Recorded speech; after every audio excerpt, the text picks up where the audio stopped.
Hello students, कैसे हैं आप सब। उम्मीद करती हूँ कि आप अच्छे होंगे और आपके एग्जाम की प्रिपरेशन भी अच्छी ही चल रही होगी। तो आज फिर मैं इस वीडियो में आपके लिए कुछ इंपॉर्टेंट कंसेप्ट लेकर आई हूँ, जिसमें हम डिस्कस करने जा रहे हैं different types of operating system. इस वीडियो को लास्ट तक देखिएगा। इस वीडियो में जितने भी मैं आपको क्वेश्चंस कराऊंगी या कॉन्सेप्ट्स कराऊंगी, वो आपके एग्जाम के लिए बहुत इंपॉर्टेंट रहेंगे। ठीक है, तो यहाँ पर जितने भी मैं क्वेश्चंस आपसे डिस्कस करूँ, प्लीज उनको ध्यान रखना है। ठीक है, नोट डाउन कर लेना, और अगर आप ये नोट्स चाहते हैं तो मैं आपके साथ शेयर भी कर दूंगी नोट्स को। ठीक है, तो चलिए स्टार्ट करते हैं। Yes, today's our topic is types of operating system. We have different types of operating system. ठीक है, फर्स्ट नंबर वन है हमारे पास बैच ऑपरेटिंग सिस्टम। देखिए, सबसे पहले तो आपको इस डायग्राम को देखकर ये क्लियर हो जाना चाहिए कि ये आपका क्या है। ये है आपकी मेन मेमोरी।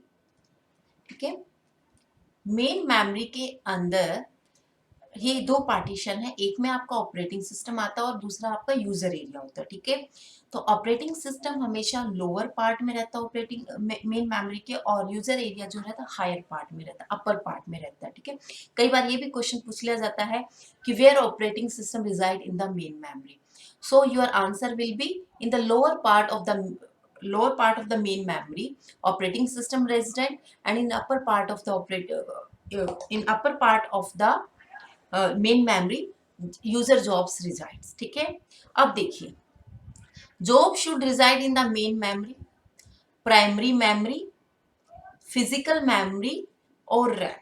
ठीक है, अब एक क्वेश्चन फिर बनता है यहाँ पर कि main memory, physical memory, RAM और primary memory all are same thing. ठीक है, कई बार बच्चे को कंफ्यूज करने के लिए फिजिकल मेमोरी के बारे में पूछ लिया जाता है।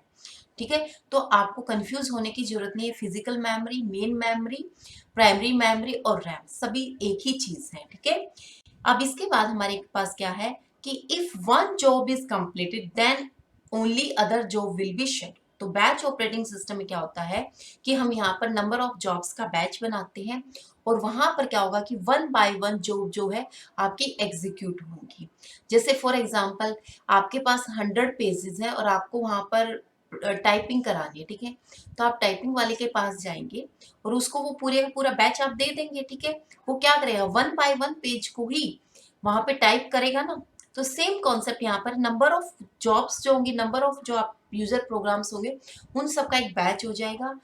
पहले आपका जो ऑपरेटिंग सिस्टम फर्स्ट जॉब को पिक करेगा, उसके बाद सेकंड को, उसके बाद थर्ड को। ठीक है, बट जो सबसे बड़ी ड्रॉबैक होती है बैच ऑपरेटिंग सिस्टम में कि एक बार जॉब सबमिट करने के बाद यूजर इंटरेक्शन नहीं करता। जैसे आपने एक बार टाइपिंग वाले को अपने के सारे 100 पेजेस दे दिए, आप नेक्स्ट डे ही उससे कलेक्ट करने जाएंगे। ठीक है, आप उसके पास नहीं रहेंगे, अगर उसकी कोई क्वेरी है तो आप उसको सॉल्व नहीं कर पाएंगे। ठीक है, तो सेम कॉन्सेप्ट यहाँ पर है कि एक बार जो जितनी आपने सबमिट कर दिए 10-15, उसके बाद आपका कोई इंटरेक्शन नहीं होगा उन जॉब्स के साथ। ठीक है, अगले दिन वो उनको उनकी जो भी आउटपुट होगी आपको वो प्रोवाइड करा देगा। ठीक है, ये सबसे बड़ी ड्रॉबैक होती है बैच ऑपरेटिंग सिस्टम की। यहाँ से भी क्वेश्चन बनता है, क्वेश्चन क्या है कि बैच ऑपरेटिंग सिस्टम इंटरेक्टिव होता है या नॉन इंटरेक्टिव होता है। ठीक है, तो बैच ऑपरेटिंग सिस्टम हमेशा नॉन इंटरेक्टिव वे में काम करता है। यूजर का कोई इंटरेक्शन नहीं होता। Once user submitted the task and he और she will be collect on the next day. ठीक है, नो इंटरेक्टिव। ठीक है, एक क्वेश्चन यहां से बनता है। अब है हमारे पास जॉब्स टाइप। अब हमारे पास जो जॉब्स होती हैं ये दो टाइप की होती है, सीपीयू बाउंड जॉब होती है और इनपुट आउटपुट जॉब होती है। बच्चों, यहाँ से भी क्वेश्चन बनता है। देखिए, मैंने आपको पहले ही प्रॉमिस किया था कि जितना कॉन्सेप्ट मैं यहाँ पर कराऊंगी वो बिल्कुल ही इम्पॉर्टेंट रहेगा, रेलिवेंट है आपके एग्जाम से, और जहाँ से क्वेश्चंस बनते ही हैं। ठीक है, तो बैच ऑपरेटिंग सिस्टम इंटरेक्टिव है या नॉन इंटरेक्टिव है, यहाँ से क्वेश्चन बनेगा। Physical memory, main memory same होती है या नहीं होती है, वहां से क्वेश्चन बनेगा।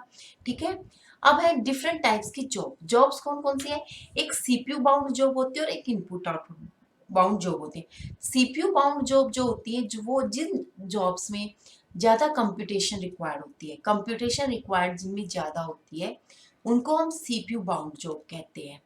ठीक है, और दूसरी टाइप जो आपकी इनपुट आउटपुट बाउंड जॉब, इसमें क्या होता है, जिन जॉब्स में इनपुट आउटपुट इंटरेक्शन ज्यादा रहता है, ठीक है, इनपुट आउटपुट रिक्वायर्ड होती है, उनको हम इनपुट आउटपुट जॉब्स कहते हैं। तो सीपीयू बाउंड जॉब में क्या होता है कि मोस्ट ऑफ द टाइम आपका सीपीयू क्या रहेगा, बिजी रहेगा। बट इनपुट आउटपुट बाउंड में क्या होगा कि इनपुट और आउटपुट डिवाइसेस ही बिजी रहेंगे, सीपीयू आपका आइडल रहेगा, ठीक है। अब यहाँ पर एक डिसएडवांटेज तो मैंने आपको बता दी है कि ये नॉन इंटरेक्टिव मैनर में चलता है आपका बैच ऑपरेटिंग सिस्टम। दूसरी डिसएडवांटेज क्या है कि CPU utilisation is less, throw out of the system will, throughput of the system will decrease. तो सीपीयू का यूटिलाइजेशन बहुत ही कम होता है क्योंकि ये इनपुट आउटपुट बाउंड जॉब होती है। बैच ऑपरेटिंग सिस्टम में आपने जॉब्स दी और उसने वहां पे एग्जीक्यूट करके आपको रिटर्न कर दिया, ठीक है। तो इसमें जो सीपीयू का यूटिलाइजेशन बहुत कम होगा और जिससे क्या होगा कि जो आपके सिस्टम की थ्रूपुट है वो डिक्रीज हो जाएगी। अब एक क्वेश्चन यहाँ से बन गया कि थ्रूपुट क्या होती है। Number of jobs executed per unit time is called throughput of the system.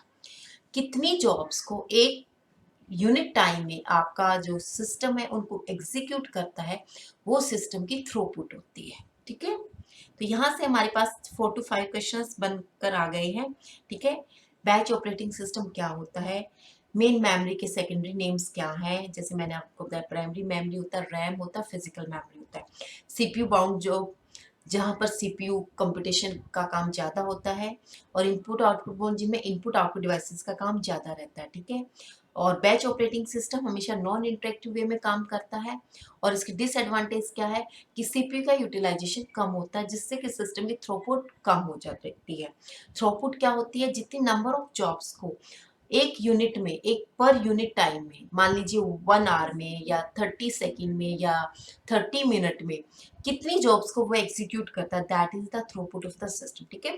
तो ये डिफरेंट क्वेश्चंस है, आप इनको ध्यान से कर लेना। यहाँ पर अगला है हमारे पास मल्टी प्रोग्रामिंग ऑपरेटिंग सिस्टम। जैसे नाम से ही पता चल रहा है कि मल्टी प्रोग्रामिंग यानी कि more than one programs resides in the main memory. एक से ज्यादा प्रोग्राम आपके यहाँ पर मेन मेमोरी में रहेंगे। यहाँ पर रिस्पॉन्सिबिलिटी क्या होगी, responsibility of the operating system is to schedule the job on the CPU. तो सीपीयू के लिए यहाँ पर ऑपरेटिंग सिस्टम जॉब्स को शेड्यूल करेगा, ठीक है।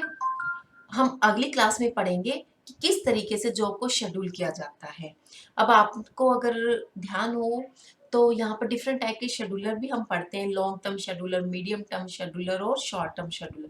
इसके बारे में हम नेक्स्ट क्लास में डिस्कस करेंगे, अभी हम डिस्कस नहीं कर रहे। अभी सिर्फ आपको ये पढ़ना है कि ऑपरेटिंग सिस्टम सीपीयू के लिए जॉब्स को शेड्यूल करता है कि किस टाइम पर कौन सी जॉब एग्जीक्यूट होगी, ठीक है।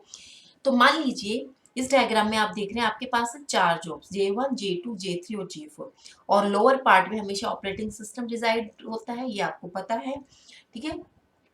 सबसे पहले सीपीयू ने क्या किया, सीपीयू ने J4 जो जॉब है यहाँ पर पहले J2 के पास गया सीपीयू, ठीक है। सीपीयू को कौन सी जॉब असाइन हुई, J2 असाइन हुई। अब J2 को रिक्वायर्ड था इनपुट आउटपुट डिवाइसेस। अब J2 का काम क्या था, इनपुट आउटपुट डिवाइसेस से काम था। तो इन बिटवीन क्या हुआ कि सीपीयू आइडल हो गया, सीपीयू के पास कोई काम नहीं रहा। तो ऑपरेटिंग सिस्टम ने क्या कहा कि J4 जो जॉब थी उसको सीपीयू को असाइन कर दिया कि इन बिटवीन जब तक आपकी J2 इनपुट आउटपुट डिवाइसेस का काम करती है तब तक आपका सीपीयू आइडल ना हो और वो जॉब 4 को एग्जीक्यूट करे, ठीक है। तो इस तरीके से क्या है कि आपका जो सीपीयू है एक जॉब से दूसरी जॉब पर स्विच करता रहता है, जिसको हम बोलते हैं कंटेक्स्ट स्विचिंग, ठीक है। कंटेक्स्ट स्विचिंग, ये भी क्वेश्चन पूछा जाता है कि कंटेक्स्ट स्विचिंग क्या होती है। जब आपका सीपीयू एक जॉब से दूसरे जॉब पे स्विच करता है तो उसे हम कंटेक्स्ट स्विचिंग बोलते हैं, ठीक है।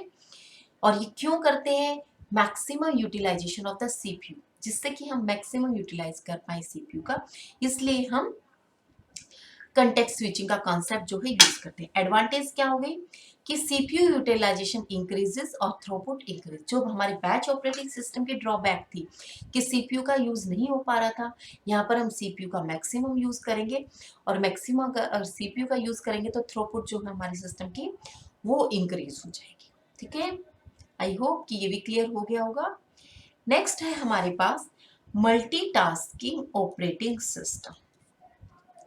मल्टीटास्किंग क्या होता है? It is an extension of multi programming operating system. ये भी आपसे क्वेश्चन पूछा जा सकता है। मल्टीटास्किंग, ठीक है, आपको डिफरेंट ऑप्शन दिए जाएंगे और बोला जाएगा same as multi programming, multitask, multi processing, ठीक है, बैच ऑपरेटिंग सिस्टम। बट आपको क्या कहना? Extension of multi programming operating system. Multitasking क्या होगा? एक्सटेंडेड वर्जन है आपके मल्टी प्रोग्रामिंग ऑपरेटिंग सिस्टम का। कैसे? Jobs will be executed on the CPU in the time sharing mode. यहाँ पर जो कॉन्सेप्ट आ गया, यहाँ पर टाइम शेयरिंग मोड का कॉन्सेप्ट आ गया, ठीक है। मल्टी प्रोग्रामिंग में क्या था? कंटेक्स्ट स्विचिंग यूज कर रहे थे हम, यहाँ पर हम टाइम शेयरिंग मोड यूज करें। टाइम शेयरिंग में क्या होगा कि हर एक जॉब को एक टाइम असाइन कर दिया जाएगा। जैसे ही वो जॉब कंप्लीट हो जाएगी, जैसे ही उसका टाइम कंप्लीट हो जाएगा, तो सीपीयू ऑटोमेटिकली नेक्स्ट जॉब पर स्विच कर जाएगा, ठीक है। तो इसमें टाइम शेयरिंग मोड में आपका काम होता है। जैसे यहाँ पर जो 4 है, J1, J2, J3, J4 और यहाँ पे लोअर पार्ट में ऑपरेटिंग सिस्टम है। सबसे पहले क्या किया?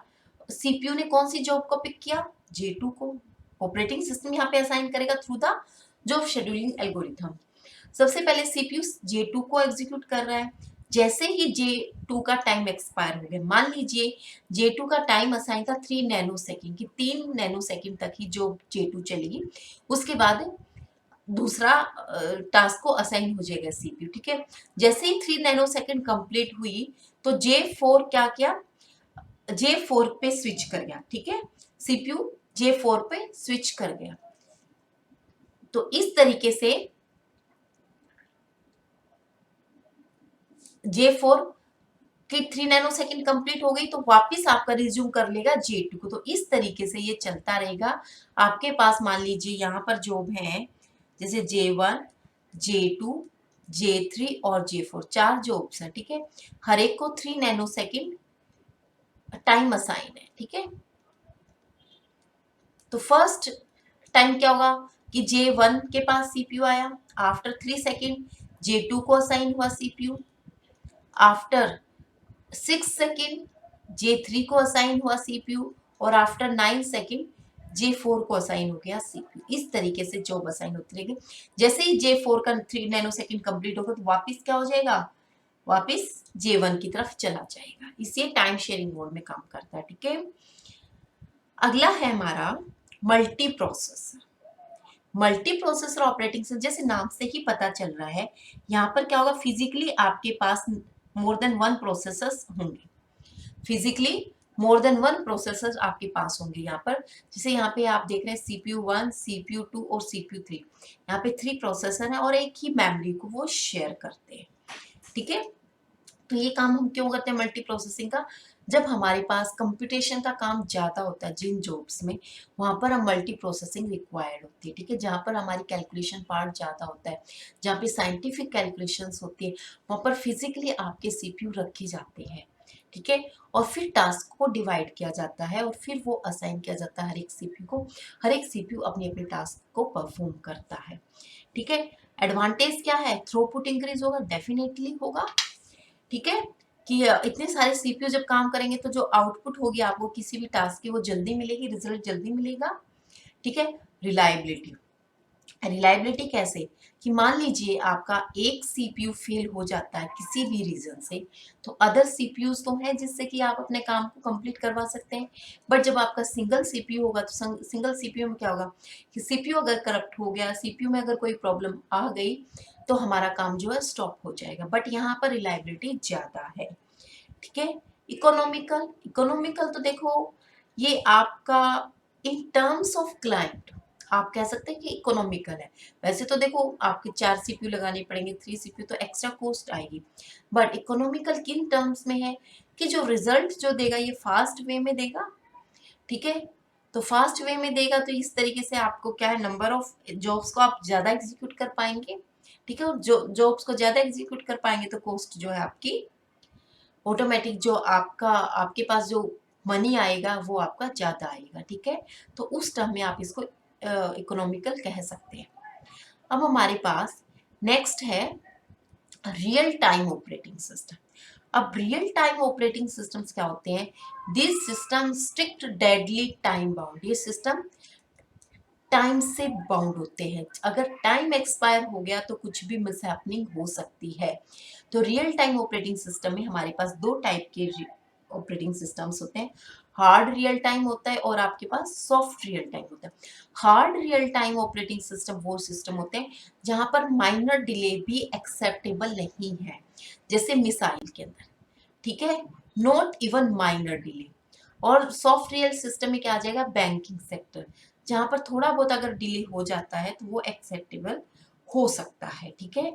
तो स्टूडेंट्स, ये थे कुछ आपके पास आपके लिए इम्पोर्टेंट कॉन्सेप्ट जिसमें हमने डिस्कस किया कि different types of operating system,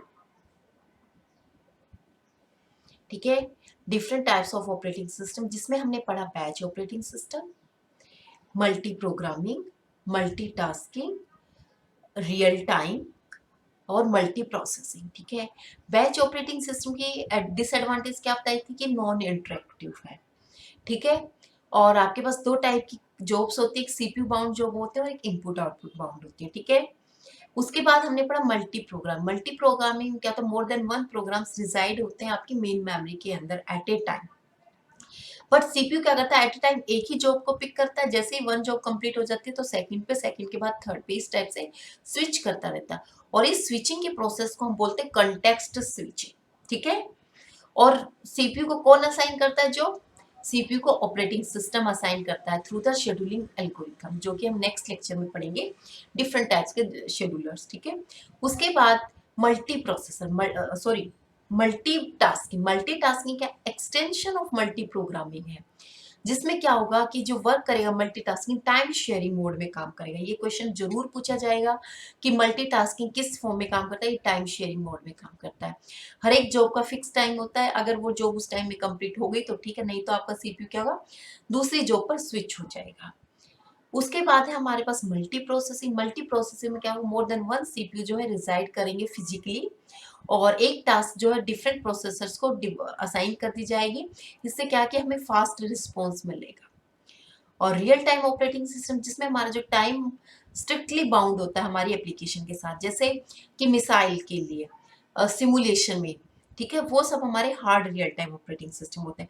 और सॉफ्ट रियल टाइम क्या होते हैं? जिनमें माइनर डिले होता है। यहाँ से भी एक क्वेश्चन बनता है, ठीक है। तो स्टूडेंट्स, ये था कुछ इंपॉर्टेंट टॉपिक आपके लिए। आई होप कि आपको पसंद आया होगा और आपके एग्जाम के लिए बहुत ही हेल्पफुल होगा, ठीक है। मिलते हैं नेक्स्ट वीडियो में नेक्स्ट टॉपिक के साथ, तब तक के लिए आप इनकी प्रैक्टिस कीजिएगा। लेकिन लास्ट में मेरी आपसे एक रिक्वेस्ट है कि अगर आपको वीडियो पसंद आया तो प्लीज़ इसे लाइक शेयर कमेंट करना ना भूलें। और अगर चैनल को सब्सक्राइब नहीं किया तो जल्दी से बेल आइकन को प्रेस कर दीजिएगा ताकि आने वाली वीडियो